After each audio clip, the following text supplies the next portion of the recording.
Namaste, Jay Bharat. The question is a kind of redemption possible to Gaza?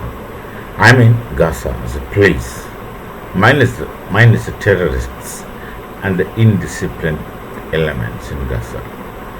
It appears that there's a redemption possible. Gaza as a place can, of course, become heaven. But once the Hamas is, and the Hamasians and the other people from that land is just removed, it's not eliminating them.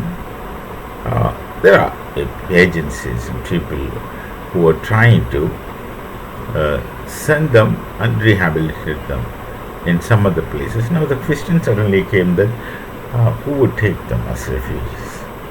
Nobody will want to take anyone as refugees, and Europe, which had taken refugees from places like Syria, etc., and many other Asian countries, they're all Muslims basically. Europe had taken them as refugees with all kinds of love for other and all kinds of things. And now these people have gone into Europe and they wanted the Europeans to go out from the land which is originally theirs. And Europe is facing this kind of difficulty. Now it's difficult for Europe to deal it in one stop. It takes time.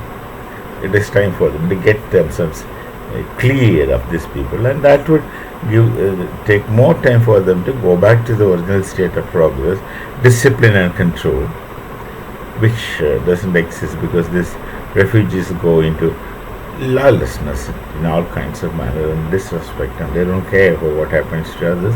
They just look for their own, not even a collective interest to the people, refugees, but even individual interest. Now each one is trying to do for himself, no matter what happens to others. This kind of a mental setup, this kind of a mindset when people come to society, and who has, of course, who has this kind of attitude, but they have a law Sharia which would restrict a man from even looking at women, and that would make some sex hungry kinds of people.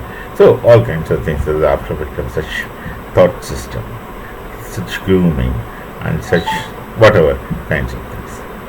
So now, who would take these people as refugees is a question. When Donald Trump seemed to ask people, and then one by one, the people have to take these people as refugees. They have to take because it's their people this way or that way. So there's a possibility that a redemption is quite possible for the Gaza once the people living there now are just cleaned up. Then let the Jews stay there or some others stay there. They wouldn't be indisciplined, of course. The Jews, they're out of question of being indisciplined. They won't. They're creators actually. You let the Jews not fight the oppressors of them. They spend most of the time in resisting these invasions and the oppressions and attacks on them. But if you let them not waste their time in resisting these kind of invaders, they would spend the time for more creativity, and because most of the inventions come from them, so they will make much better inventions, much better creations. They would be a lot of very helpful to many things, medicine, this thing, that thing, science, technology, all these things. These people have contributed much more than anyone else in the world. So you don't disturb the Jew. You don't let him spend his time to fight against his enemies.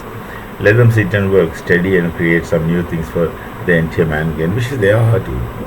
So Gaza can be a good place in future, possibly if this cleansing is done. Of course, there's nothing. It's all heaps, piles of dust, and broken kinds of everything. It has to be cleaned. It has to be rebuilt. It will take some time. It will need a lot of time and effort and money. And once someone is interested in doing it, someone will do it. That's a great welcome thought. First of all, clean. Before building anything, you have to get the base cleaned up. You have to get the things tidied and neat. Otherwise, again, upon filth, you can't construct anything. So that's the situation in Gaza. Hopefully things will fall in place, and the Gaza Strip, which is the hub of terrorism. What an amazing tunnel terrorism weapons, arson, looting, what else? Let's hope this thing will end one day. And of course, the workers of terrorism, I should call them as workers of terrorism because it's the only thing they have learned, the only thing they can do. Without them, they're all jobless. Is now trying to focus to other places and shift. And the Pakistan occupied Kashmir is one place where they think they can live, exist, and flourish. Hamas terrorists can come there. They can deal with them. They can exist, but they can never flourish. It's the local other terrorists like Jaish Muhammad or Lashkar-e-Tayyiba. Maybe these people and they will fight. They'll are in fights in time. They will are in fights also. They'll trouble others also. So at least now Hamas have to relocate because they have become homeless. We'll see with some other video in time. Till then, Namaste. Jai Bharat, Jai Sri Ram.